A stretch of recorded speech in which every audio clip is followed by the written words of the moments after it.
창세기 38장 1절에서 12절까지의 말씀 함께 봉독하시겠습니다. 그 후에 유다가 자기 형제에게서 내려가서 아둘람 사람 히라에게로 나아가니라. 유다가 거기서 가나안 사람 수아라 하는 자의 딸을 보고 그를 취하여 동침하니 그가 잉태하여 아들을 낳음에 유다가 그 이름을 엘이라 하니라. 그가 다시 잉태하여 아들을 낳고 그 이름을 오난이라 하고 그가 또 다시 아들을 낳고 그 이름을 셀라라 하니라. 그가 셀라를 낳을 때에 유다는 거십에 있었더라. 유다가 장자 엘을 위하여 아내를 취하니 그 이름은 다말이더라. 유다의 장자 엘이 여호와 목전에 악함으로 여호와께서 그를 죽이신지라. 유다가 오난에게 이르되 내 형수에게로 들어가서 남편의 아우의 본분을 행하여 내 형을 위하여 씨가 있게 하라. 오난이 그 씨가 자기 것이 되지 않을 줄 알므로 형수에게 들어갔을 때에 형에게 아들을 얻게 아니하려고 땅에 설정하매 그 일이 여호와 목전에 악함으로 여호와께서 그도 죽이시니 유다가 그 며느리 다말에게 이르되 수절하고 내 아비 집에 있어서 내 아들 셀라가 장성하기를 기다리라 하니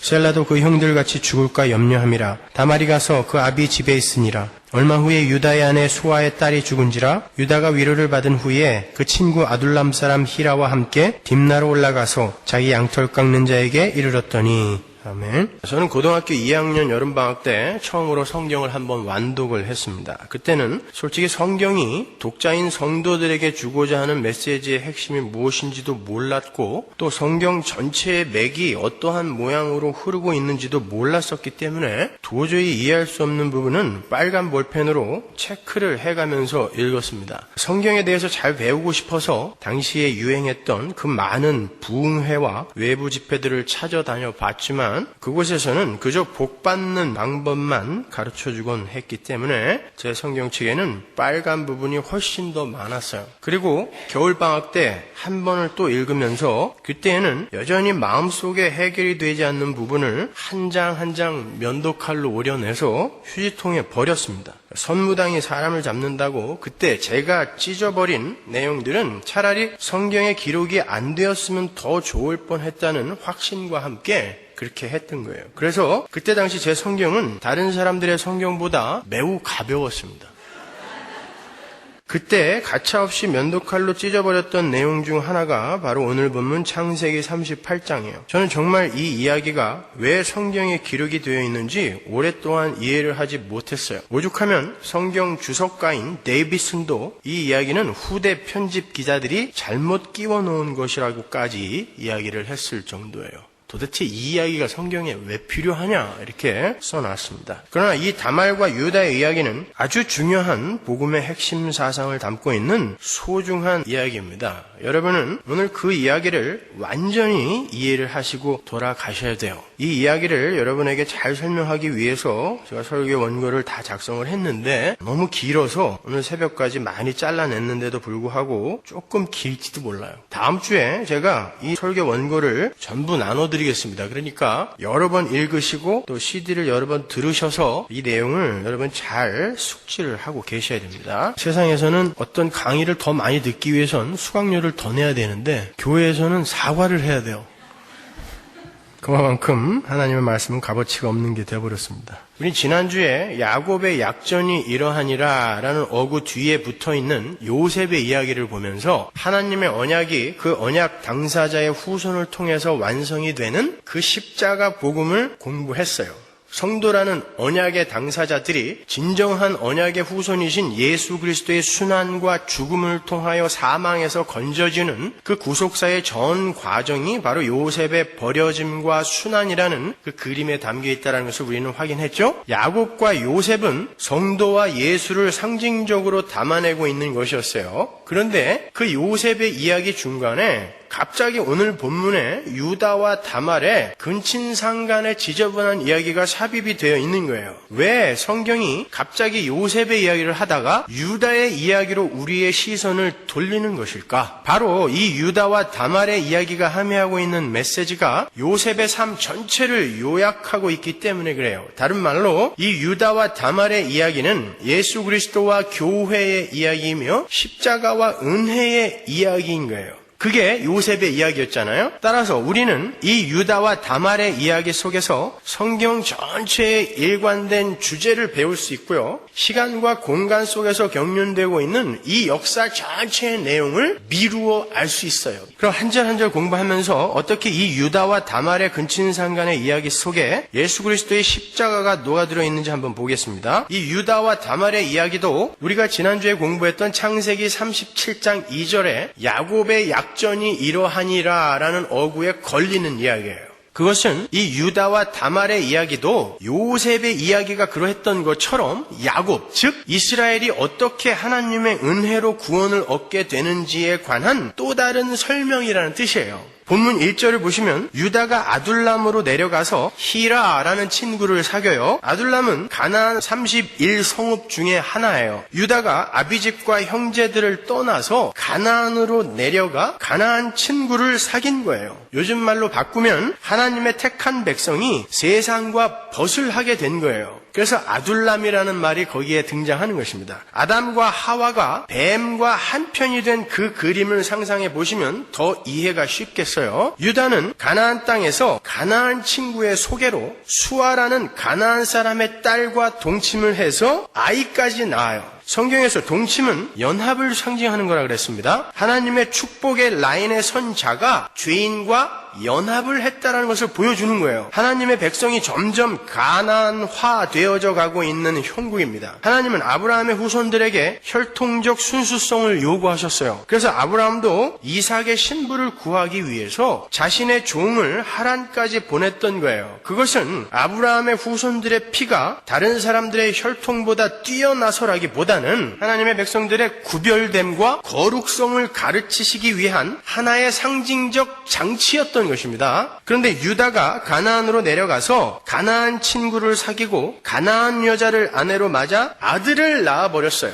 약속의 후손을 출산해내야 하는 하나님의 백성에게서 가나안의 후손들이 나와버린 거예요. 당신은 모계 사회였기 때문에 엄마가 가나안인이면 그 아이도 가나안인이다 라는 이야기가 통했단 말이에요. 요즘도 유대인들은 어머니가 유대인이면 아이도 유대인이 돼요. 대신에 아버지가 유대인이고 엄마가 이방인이면 그 아이는 유대인 안으로 들어올 수가 없습니다. 그런데 설상가상으로 하나님의 축복의 당사자 야곱이 그걸 용인을 해버린 거예요. 그러나 하나님은 창세기 3장 15절부터 계시하신 당신의 백성들에게서 언약의 후손을 출산시키고자 하는 당신의 계획을 절대 중도에 실패하실 수가 없어요.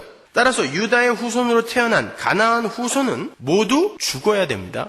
그리고 하나님이 허락하신 여자에 의한 여자의 후손이 태어나야 되는 거예요. 물론 다 상징이에요, 여러분. 나중에 모압 여자인 룻에게서 또 여리고 여자인 라합에게서도 예수님의 라인이 나오기도 하잖아요. 그러니까 그때그때의 성경이 우리에게 주고자 하는 메시지를 문맥을 통해서 잘 받아들이셔야 되는 것입니다. 자, 유다가 선택한 가나안 여자의 후손은 안 된다 라는 거예요. 그러니까 지금 오늘 본문 서두의 이야기는 유다가 하나님의 말씀에 순종하지 못한 불순종의 죄를 지었다라는 것을 보여줌과 동시에 그 유다의 죄를 말리지 못한 야곱, 즉 이스라엘의 상태가 바로 유다와 같은 불순종의 상태였다라는 것을 암시하는 거예요. 쉬운 말로 유다는 하나님께 불순종하는 야곱과 그의 12아들의 대표로 등장하는 거예요. 더 나아가서 유다는 교회를 상징하고 있는 것입니다. 그러한 이스라엘 12지파, 즉 영적 의미의 교회를 하나님께서 어떤 방법으로 살려내시는가를 보여주는 게 바로 다말과 유다의 사건인 거예요. 유다는 가나안 여자와 결혼을 해서 아들 셋을 낳습니다. 그들은 약속의 후손이 될 수 없어요. 왜냐하면 성경에서 하나님의 말씀에 불순종하여 이 땅에 태어난 자들은 항상 사망에 속한 자들로 분류가 되기 때문에 그래요. 이스마엘처럼. 그러한 불순종의 자식들 중 첫째 아들인 엘이 다말이라는 여자와 결혼을 해요. 그런데 그 첫째 아들 엘이 하나님이 보시기에 악한 자였다라고 이야기를 해요. 하나님은 그 자를 죽여버리십니다. 본문 7절 보세요.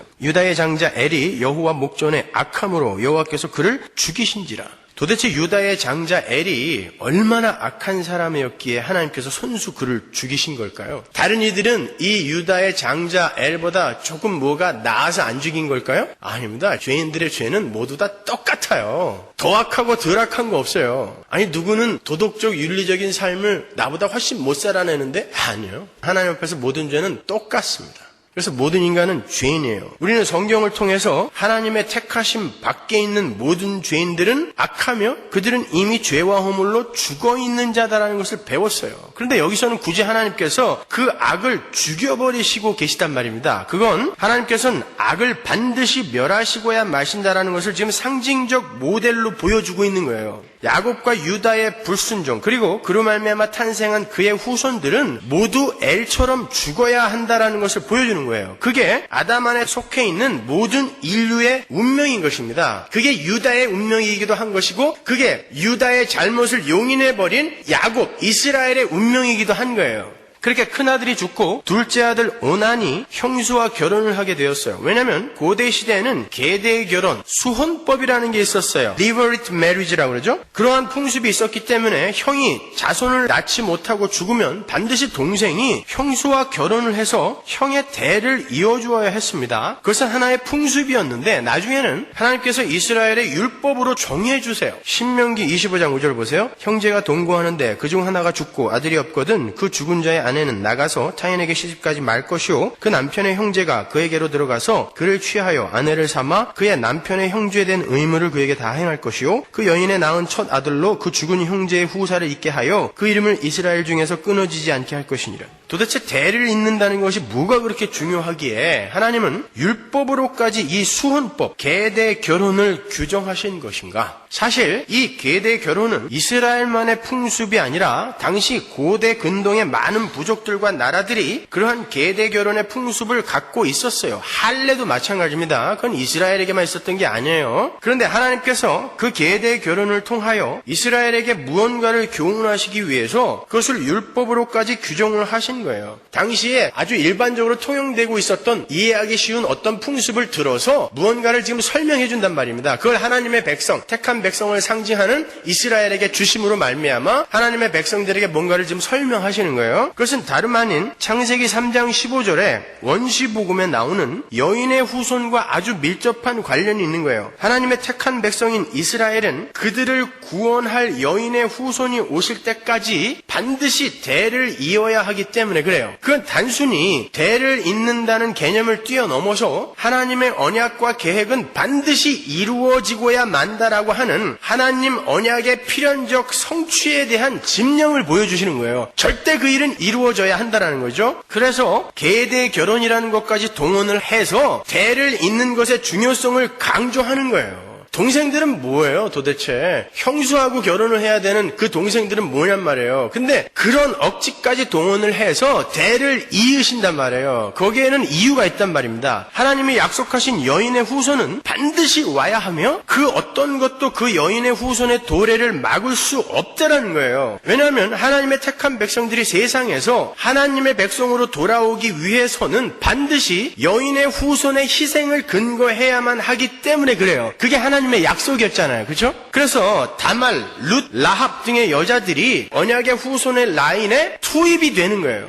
아무리 세상이 언약의 후손의 탄생을 막아도 하나님은 결코 실패하지 않으신다라는 것을 보여주는 거예요. 그래서 성경은 대가 끊기는 것을 자주 하나님의 저주로 표현을 하기도 하는 거예요. 사무엘상 4장에 보면 엘리 대제사장의 두 아들 홈니와 비느하스가 블레셋과의 전쟁에서 죽죠. 그리고 엘리도 목이 부러져서 죽습니다. 그때 시아버지와 남편의 동생이 모두 몰살이 됐다라는 소식을 듣고 비느하스의 아내가 자신이 낳은 아이의 이름을 이가봇이라고 짓죠. 이가봇은 무슨 뜻이다? 여호와의 영광이 떠나버렸다라는 뜻이에요. 이제 그 집안의 대는 영영이 끊어져 버렸어요. 시아버지까지 죽어버렸으니까. 비느하스의 아내가 그 아들 이름을 하나님의 영광이 떠나간 저주의 아들이라는 이름을 지은 거예요. 마찬가지로 창세기 20장에서도 어리석고 유약한 아브라함 때문에 그랄 왕 아비멜렉이 하나님께 저주를 받는데 무슨 저주를 받아요? 그 집안의 태가 모두 끊어지는 것입니다. 자, 이렇게 구약 성경이 하나님의 저주를 태가 닫히는 것으로 표현을 하는 이유가 있어요.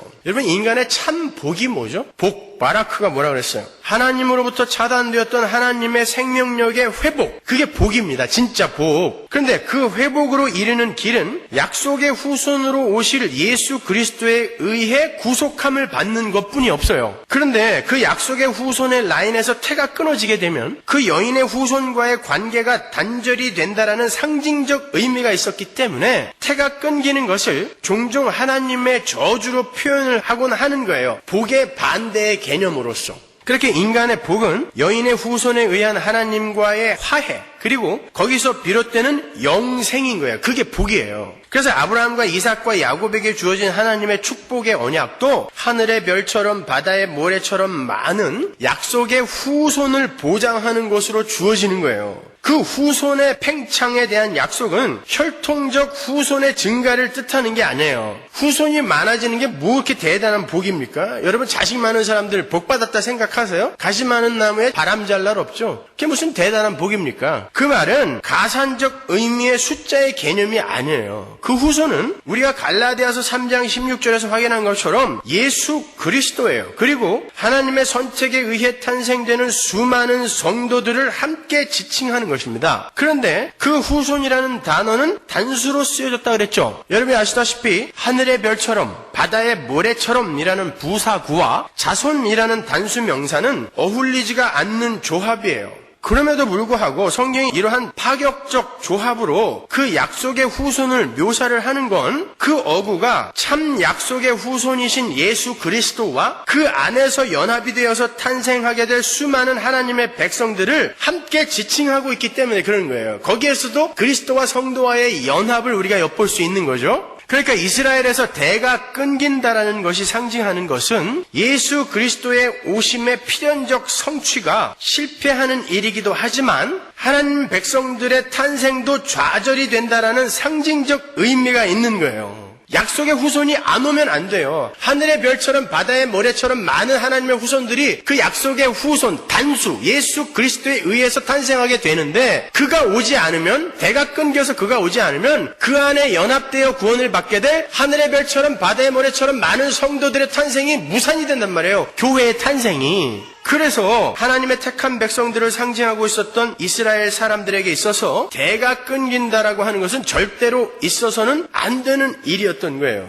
그래서 하나님께서 태를 닫으시는 것을 저주의 상징으로 표현하는 거예요. 따라서 맏형인 엘이 죽었을 때 당연히 둘째 오난이 형수를 아내로 맞아서 유다 집안의 대를 이어야 했어요. 상징적인 거예요. 심지어 하나님께서 유다의 후손으로 실로, 즉 화평의 왕이신 예수 그리스도를 보내시기로 작정을 하셨기 때문에 우리 창세기 49장에서 야곱의 유언을 통해서 봤잖아요. 유다의 후손으로 바로 그 메시아가 와야 되기 때문에 유다의 대는 반드시 이어져야 돼요. 그래서 야곱의 12아들 중에 유다가 구속사를 설명하는 이 지저분한 이야기의 모델로 등장하고 있는 거예요. 유다가 나쁜 놈이어서가 아니라 유다의 후손으로 예수님이 와야 되기 때문에. 그런데 오난이 형의 대를 이어주는 일에 순종을 하지 못했어요. 어차피 자기 아이가 되지도 못할 거고 그 아이가 태어나서 유다 집안의 장자의 대를 잇게 되면 유산상속의 문제가 복잡해지죠. 지금으로서는 다 내 건데 내가 형수를 통해서 아들을 낳아주게 되면 그가 장자권을 갖게 된단 말입니다. 대를 이어버려요. 그러면 유산상속이 그에게로 넘어간단 말입니다. 그래서 오난은 형수에게 들어가서 하나님의 뜻에 순종하지 못하고 땅에다가 설정을 해버렸어요. 하나님은 가차없이 오난도 죽여버렸어요.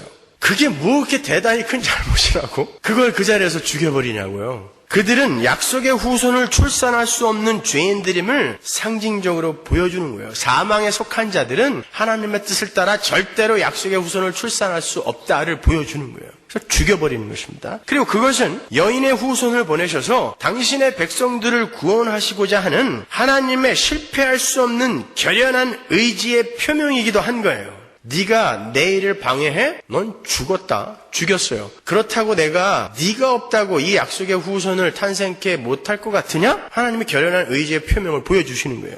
이 세상의 죄와 악이 어떠한 방해를 한다 해도 난 반드시 약속의 후손 예수를 보내고야 말 거고 그 예수와 연합된 나의 백성들의 탄생을 반드시 보고야 말 것이다라는 것입니다. 그런데 유다가 끝까지 방해를 하죠. 마치 요한계시록 12장의 여자와 아이와 용의 이야기가 다른 그림으로 그려지고 있는 것 같지 않으세요?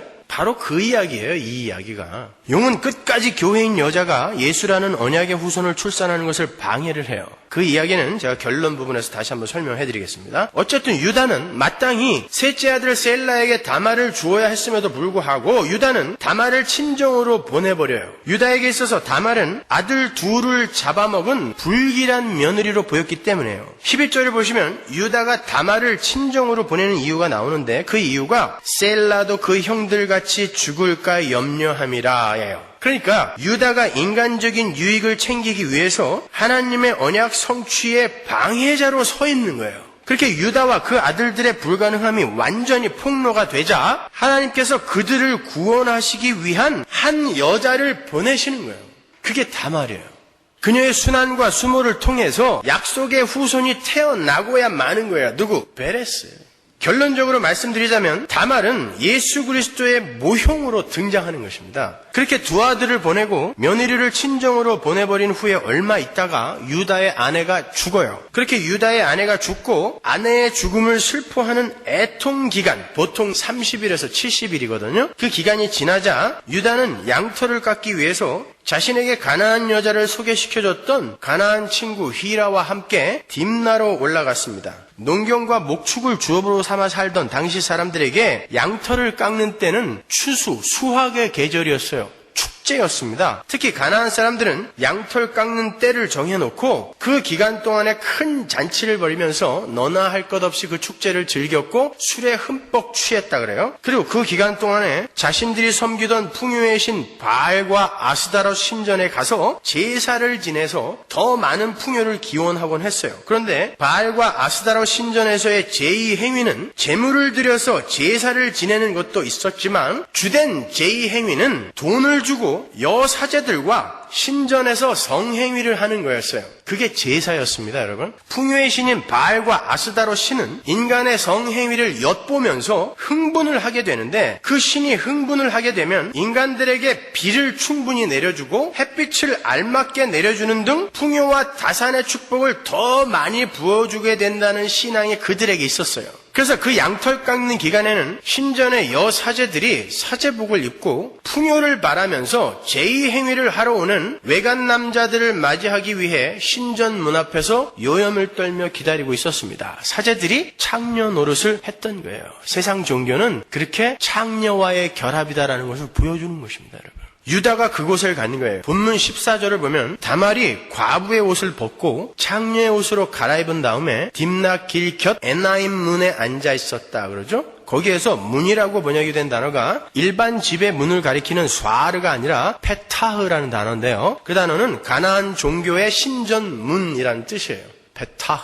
다말이 거기에 앉아 있었단 말입니다. 보십시오. 유다는 야곱의 12아들 중 하나예요. 이스라엘 12지파의 조상입니다. 뿐만 아니라 그의 후손으로 실로 메시아가 오시기로 되어 있는 사람이에요. 그런데 그가 하나님이 금하신 가나안 여인과 결혼을 했고 가나안 친구를 사귀었으며 계대 결혼으로 대를 이어야 하는 하나님 백성의 의무 또한 소홀히 했어요. 뿐만 아니라 자기 아내가 죽은 지 30일이 겨우 지났는데 창녀를 찾아갔습니다. 그런데 거기는 일반 매음굴도 아니고 바알과 아스다롯 신전의 매음굴이에요. 그 말은 그가 가나안의 풍요의 신인 바알과 아스다롯이라는 우상까지 섬기고 있었다라는 증거입니다. 게다가 유다가 며느리의 얼굴도 못 알아봤다라는 건 당시 신전의 여사제들이 면박으로 얼굴을 가리고 있기도 했지만 유다가 당시의 양털 깎기 축제에 참석한 다른 남자들처럼 술에 흠뻑 취해서 며느리도 못 알아볼 만큼 정신이 없었다라는 거예요. 이게 바로 인간의 모습인 것입니다. 아니, 여러분과 저의 모습이에요.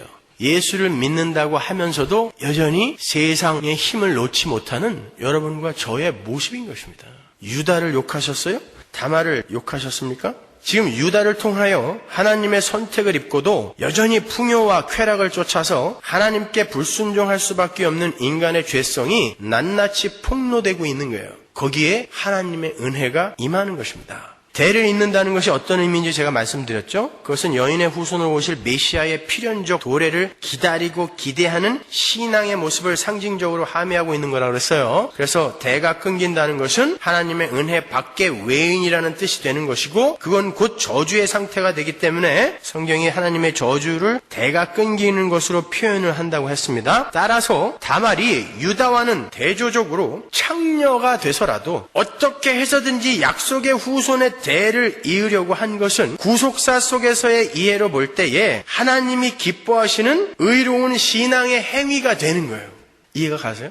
마치 예수 그리스도가 아버지의 뜻을 쫓기 위해 창녀보다 못한 죄인의 몸으로 이 땅에 오신 것과 똑같은 모습인 것입니다. 창녀라서 나쁜 게 아니란 말입니다.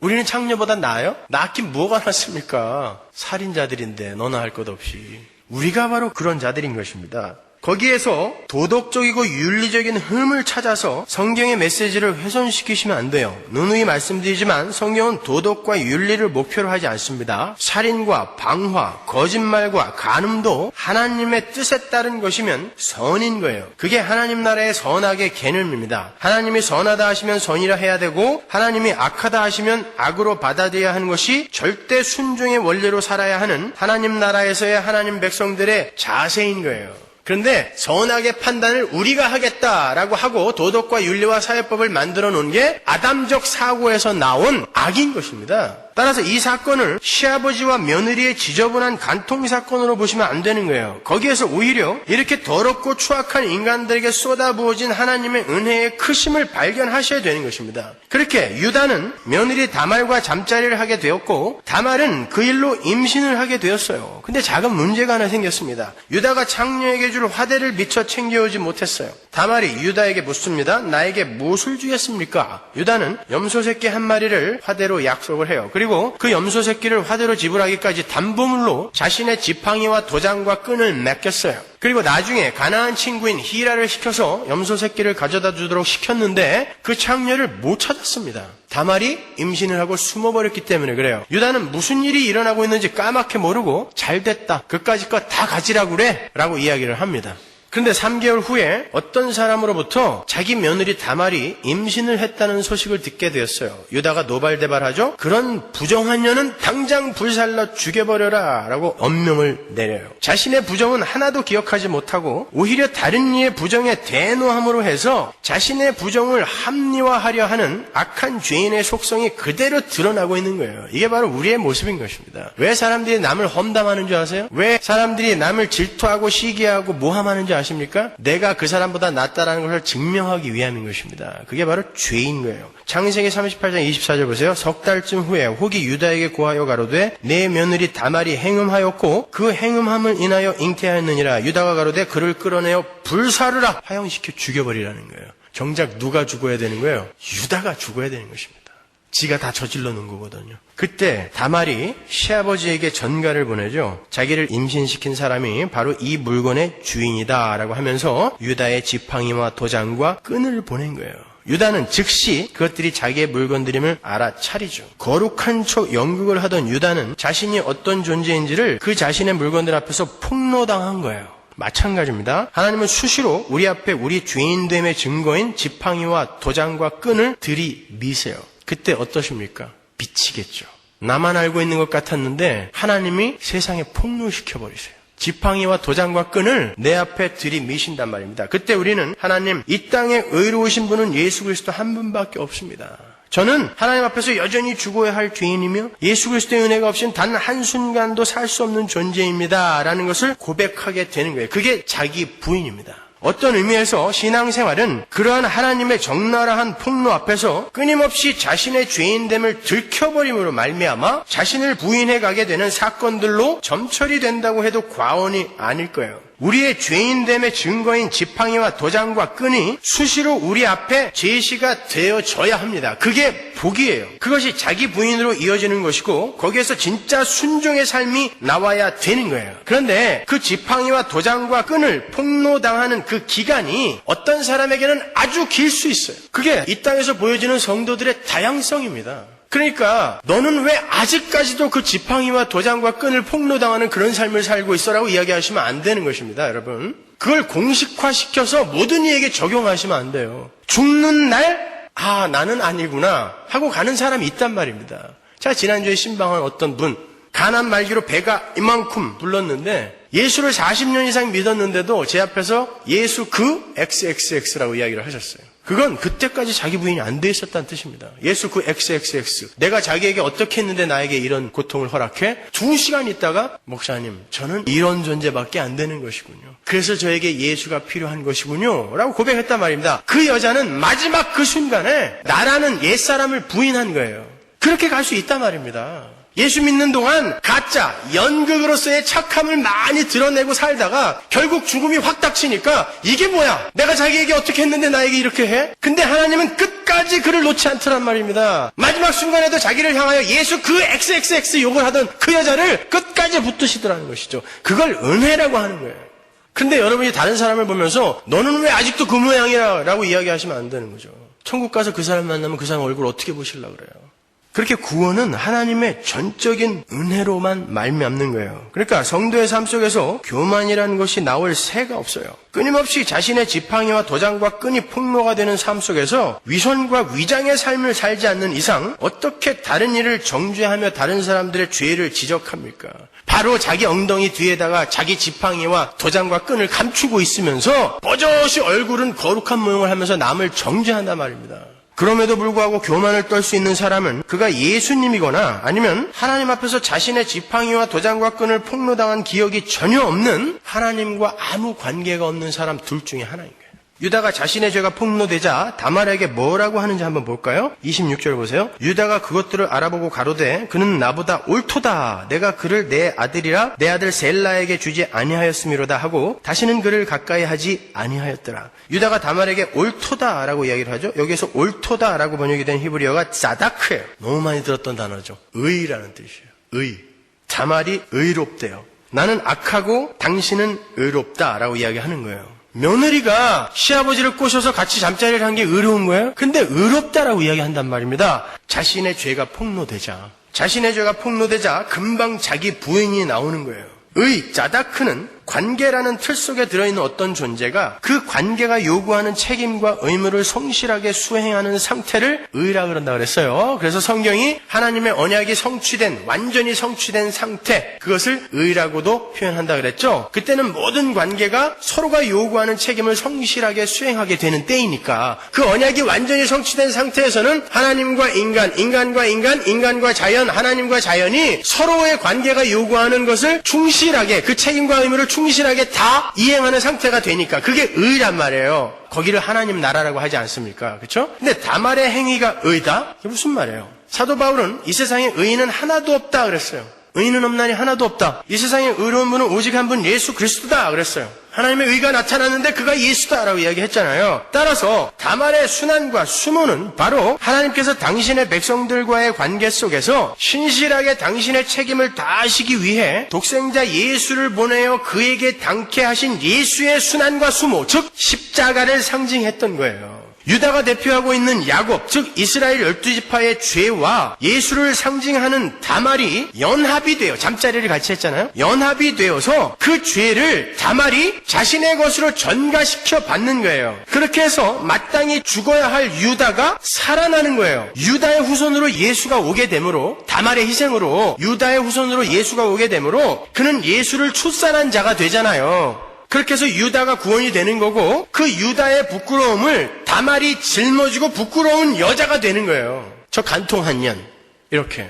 그게 다말의 임신인 것입니다. 그 길에 유다가 한 일이라고는 이 세상을 상징하는 가나안의 친구를 사귀고 가나안인 아내를 얻었으며 쾌락과 풍요를 쫓고 심지어 풍요의 신인 바알과 아스타롯이라는 우상을 섬긴 일뿐이에요. 그런데 그러한 죄인들의 삶 속으로 하늘의 사람이 개입을 하는 것입니다. 그게 십자가인 거예요.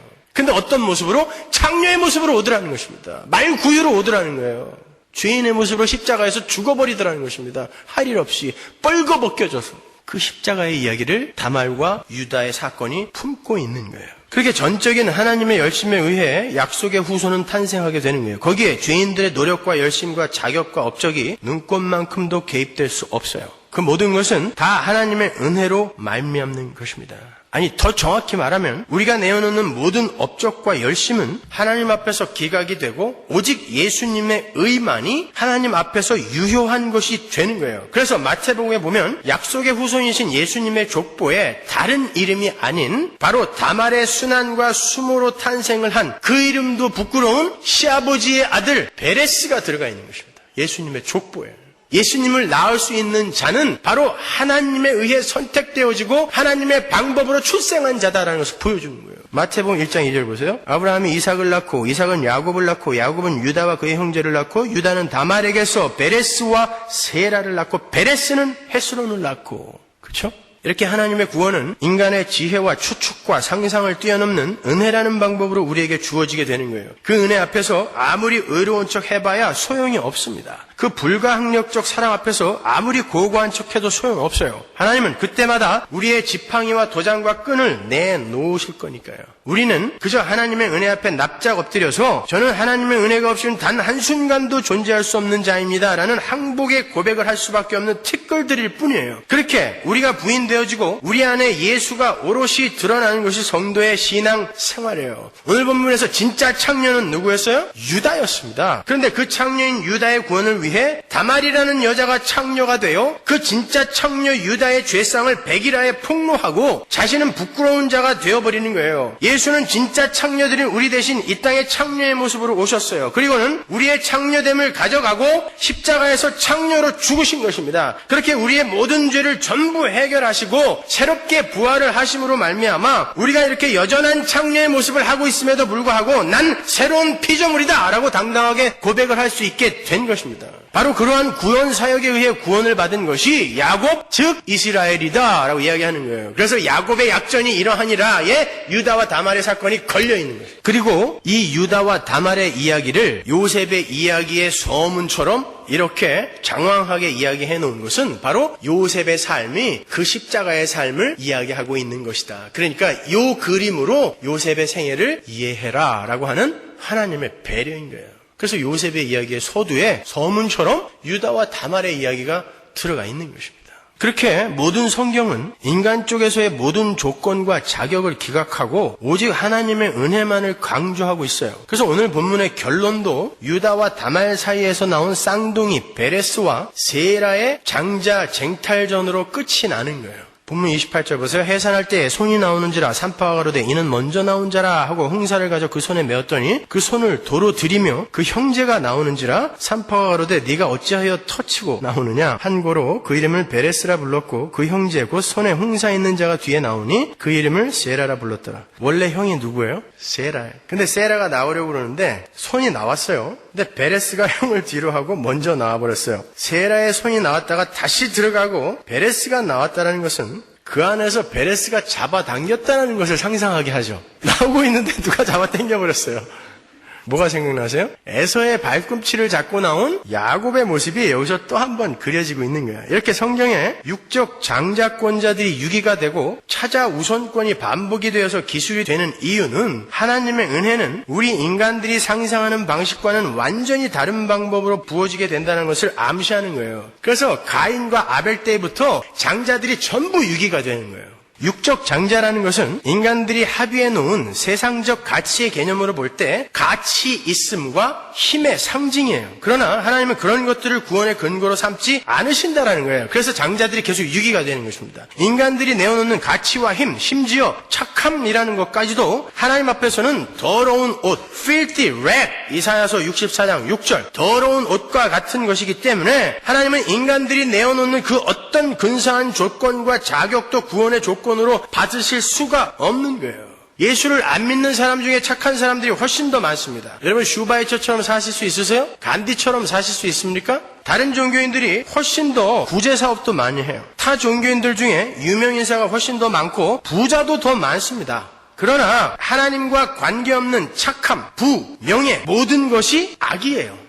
자기의 지팡이와 도장과 끈을 끊임없이 폭로당하고 자기의 무력함과 불가능함을 인정하지 못한 상태에서 나오는, 자기 부인이 선행되지 않은 상태에서 나오는 모든 도덕적 윤리적 행위는 전부 악입니다. 여러분, 간디의 선행을, 슈바이치의 선행을 하나님의 심판대 앞에서 카운트 해줄까요? 너는 그래도 착하게 살았구나. 착함, 선이라는 게 뭐예요? 하나님의 뜻에 순종하지 않는 모든 사고와 생각과 행위가 악입니다. 하나님의 뜻 안에서 행한 모든 행위를 선이라고 하는 거란 말이에요. 잘 새겨 들으세요. 여러분이 예수를 알지 못하고 복음을 알지 못하고 여러분이 하나님의 자리에서 내려와서 피조물의 자리에 내려가지 않고 매주일 홈리스들한테 나와서 빵 나눠주는 거 죄입니다. 잘 이해하세요. 그런 거 하지 말라는 거 아니에요. 여러분이 예수 그리스도의 복음을 온전히 이해하지 못하고 이 앞에 봉투에다가 돈 넣어서 하나님 앞에 드립니다라고 헌금하는 거 죄입니다. 그래서 여러분이 예수를 알지 못하면 여러분은 절대 헌금하시면 안 돼요. 빵 나눠주러 밖으로 나가시면 안 돼요. 착한 일 하지 말라는 게 아니라 먼저 선행되어져야 할 것이 있다는 것입니다. 거기에서 나오는 선함, 그게 토부 진짜 선인 거예요. 참 보시기에 좋았더라 라는 그 선. 그래서 우리가 이렇게 열심히 말씀을 배우는 거고 복음을 배우는 거고 우리의 인생 속에서 나의 도장과 지팡이와 끈을 끊임없이 폭로당하는 거예요. 너는 아니야! 라는 걸 보여주는 것입니다. 그래서 구속사 속에서의 육신적 장자의 모델이었던 율법을 목숨 걸고 지키겠노라고 다짐하고 그렇게 행했던 유대인들을 참 감람나무에서 하나님이 잘라버리신 거예요. 이 독사의 새끼들아라고 이야기하면서. 일주일에 2번씩 금식하면서 그 돈으로, 그 가난한 사람들이 그 돈을 남겨서 구제를 했는데 그 행위를 보면서 이 독사의 새끼들아라고 이야기했다니까요. 그런 선한 삶 살고 계세요, 여러분? 분명히 예수님 말씀하셨어요. 이 바리새인들의 의보다 더 낫지 못하면 너희는 절대 천국 못 간다 그랬습니다. 우리 그렇게 못 살고 있잖아요. 그래서 우리가 할 수 있는 방법은 예수의 의를 붙드는 방법밖에 없어요. 그게 자기 부인인 것입니다. 난 아닙니다요. 거기에서 진정한 선이, 예수의 삶이 내 삶 속에서 조금씩 격발되어 나오는 거예요. 그렇게 하나님은 유대인들을 참 감람나무에서 잘라버리고 차자의 모델이었던 돌감람나무인 이방인들을 참 감람나무의 줄기에 붙여 놓으신 거예요. 그래서 여전히 유대인들이 그 피는 벌써 순수한 유대인의 혈통에서 한참 멀어졌음에도 불구하고 이스라엘 유대인이라는 이름을 아직까지도 갖고 있는 거예요. 로마서에서 예언이 된 그 참 감람나무의 줄기들이 다시 돌아오는 일이 생겨야 되거든요. 그러니까 성경을 알면 알수록 소름 끼치도록 이 역사는 하나님의 역사라는 것이 드러나요. 세상적 관점으로 볼 때 착한 삶을 살던 자들을 잘라버리고 창녀와 세리와 강도를 건지셨어요. 거기에는 하나님의 은혜가 어떤 것인지를 알리려는, 그리고 너희들의 선함, 착함이라는 게 어떤 것이다라는 것을 폭로시키려는 하나님의 의도가 들어가 있는 거예요. 구약에 나오는 차자 우선권은 바로 그 참 감람나무와 돌 감람나무의 이야기를 미리 상징적으로 보여주고 있던 거예요. 그게 탕자의 비유에서 예수님이 말씀하시려 했던 이야기인 거예요. 그러니까 오늘 탕자의 비유까지 다 공부하신 거예요. 하나님의 은혜는 그렇게 무조건적이며 불가항력적인 것이다라는 것을 하나님은 가르쳐주기 위함이에요. 그렇다고 해서 우리가 아무렇게나 막 살 수 있는 게 아닙니다. 왜냐하면 우리를 새하늘과 새 땅으로 인도하시는 하나님의 은혜의 왕노릇이 우리의 삶 속에서 참으로 치열하게 우리를 이끌고 계시기 때문에 그래요. 지금부터가 아주 중요합니다. 지금까지는 옛날 이야기처럼 이렇게 다 기억하실 수 있는데 여기부터는 여러분의 머리가 필요해요. 이해를 하셔야 돼요. 오늘 본문에서 야곱과 그의 12아들들의 더러움과 불가능함과 무력함이 폭로가 된 후에 하나님께서 그들을 어떻게 하시죠? 가나안에 안 놔두시고 그 다음 장부터 시작해서 어떻게 그들을 애굽으로 끌고 가시는지를 보여주세요.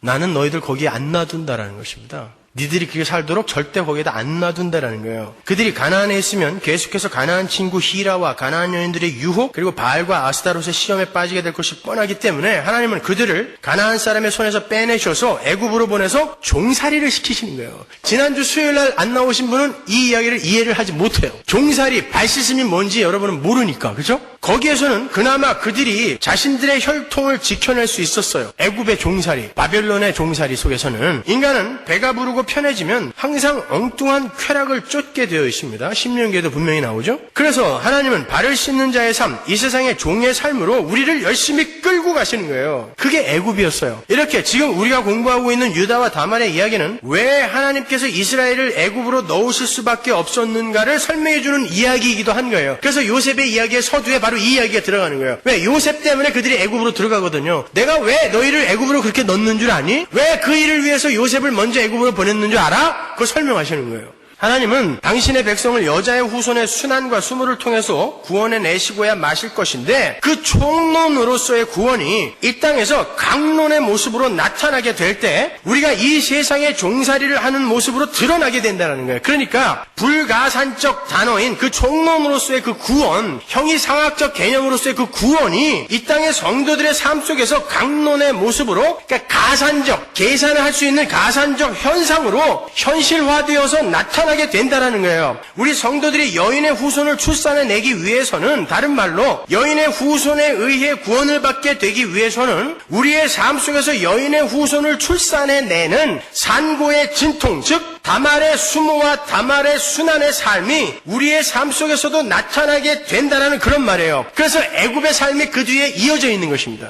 그래서 이 다말의 이야기 다음에 본격적인 애굽으로의 몰아붙임의 이야기가 전개되는 거예요. 그러니까 유다와 다말의 이야기를 구원의 총론으로 이해를 하시고, 이제 그 다음부터 전개되는 요셉의 애굽행과 야곱과 12지파의 애굽행을 구원의 강론, 즉 이 땅에서 하나님의 택한 백성들의 삶 속에서 현실화되어 나타나는 다말의 삶이라고 이해를 하시면 돼요. 그런데 그러한 영적 이스라엘, 교회의 다말의 삶이 하나님의 손에 들려 쓰이게 될 때 또 다른 유다들이 구원을 얻게 되는 거예요. 그게 하나님 나라의 확장 방법이에요. 그러니까 쉬운 말로 우리 교회는 다말에 의해 구원을 얻게 되지만 한편으로 다말의 삶을 살게 되어 있는 거예요. 그래서 약속의 후손을 출산해내는 다말이 여자로 나오는 거고, 그 여자가 바로 약속의 후손의 삶을 미리 보여주는 거예요. 예수 그리스도와 여자, 교회의 연합. 그래서 다윗의 삶 속에, 요셉의 삶 속에 예수의 삶이 드러나는 것입니다. 그 말은 다른 말로 여러분의 삶 속에 십자가의 삶, 애굽의 종살이의 삶이 드러나게 된다는 뜻입니다. 그걸 놓치시면 안 돼요. 어렵다 그랬잖아요.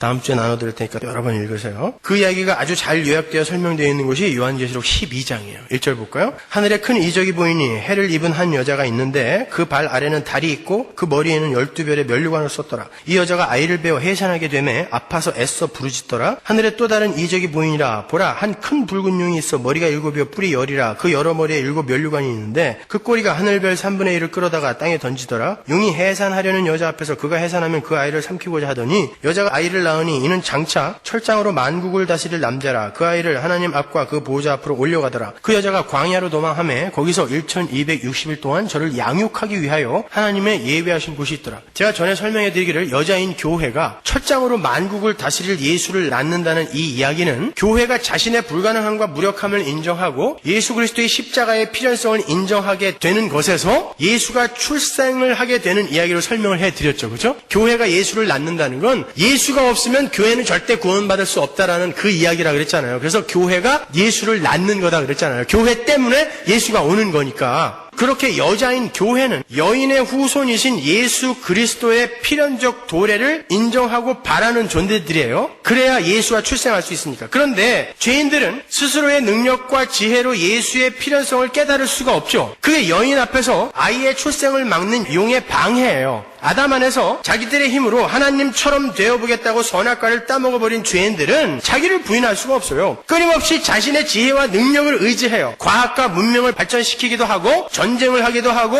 율법을 지키기도 하고 착한 일을 내어놓기도 해요. 그러면서 인간의 무력함과 불가능함을 자꾸 감추고 위장하려고 하는 거예요. 왜 우리가 예수의 도움을 받아야 된다는 거예요? 우리도 우리의 힘으로 하나님처럼 될 수 있다. 아담 아닙니까? 그게 아이를 출생하지 못하게 하는 용의 방해예요. 그런데 아이는 결국 태어나고야 말아요. 그렇다고 그 여자가 아이를 출산할 만한 실력이 있어서 아이가 태어난 게 아니에요. 하나님은 여자가 스스로의 힘으로 아이를 출산할 수 없음을 누구보다 잘 아세요. 스스로의 힘으로 우리가 자기를 부인할 수 없다는 것을 너무나 잘 아세요. 그래서 아이를 먼저 출생을 시키고 성육신인 것입니다. 그게 십자가인 거예요. 그리고 그 후에 여자를 어디로 데려간다? 6절. 광야가 어디예요? 인생. 그래서 거기서 얼마 동안? 1260일 뭐예요? 반일에 우리의 인생의 기간 동안 뭐 한다? 양육시킨다.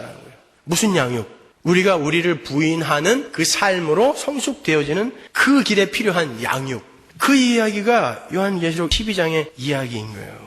따라서 예수 그리스도라는 여자의 후손에 의해 구원을 받은 우리 성도는 우리 인생 속에서 실제로 예수를 낳는 양육의 과정을 통과하게 되어 있어요. 그런데 그 양육의 과정은 예수가 십자가를 지신 삶과 똑같단 말이에요. 그게 다말의 이야기인 것입니다.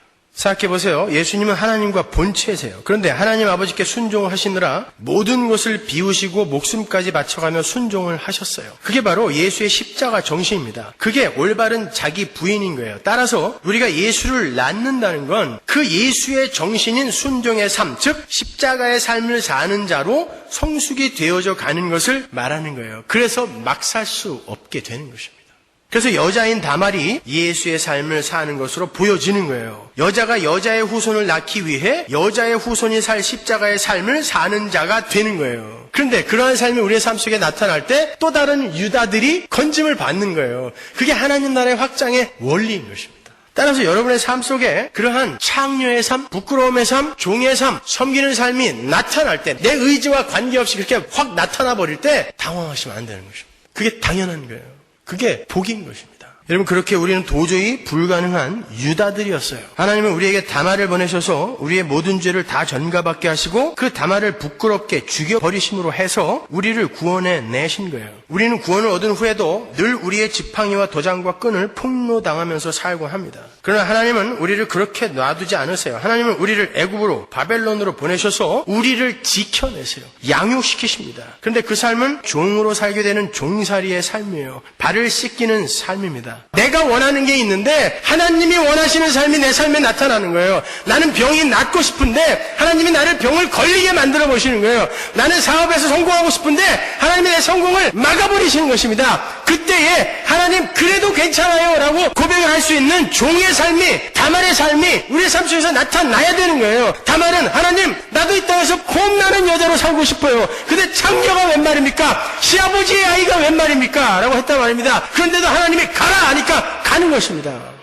그 삶이 여러분의 삶 속에서 나타날 수 있어요. 그 종의 삶이 여러분의 삶 속에서 나타날 수 있습니다. 그때 당황하지 마시라는 거예요. 여러분은 다말의 삶을 살고 계시는 것이니까. 하나님은 왜 내 기도에 응답을 안 해주셔? 하나님은 왜 내가 원하는 것을 이루어주지 않으실까? 하나님은 왜 나의 야망을 이렇게 매번 묵사발 내시는 거야? 그게 다말의 삶이며 요셉의 삶이며 예수의 삶이니까. 바로 여러분의 그러한 삶, 그리고 그러한 삶 속에서의 여러분의 신앙 고백으로 다른 유다들이 건져 올려지는 것입니다. 그게 하나님 나라의 확장의 원리이며 그러한 삶을 통과하여 결국에는 모든 하나님의 백성들이 하나님의 뜻에 온전히 순종하는 참된 다말로 완성이 되어지는 그 나라가 완성된 새하늘과 새 땅인 것입니다. 그 길에 여러분의 순종이 요구되는 거예요. 그러한 다말의 삶, 종의 삶이, 발씻김의 삶이 여러분의 삶 속에 나타났을 때 당황하지 마십시오. 잘 가고 계시는 거예요. 기도하겠습니다.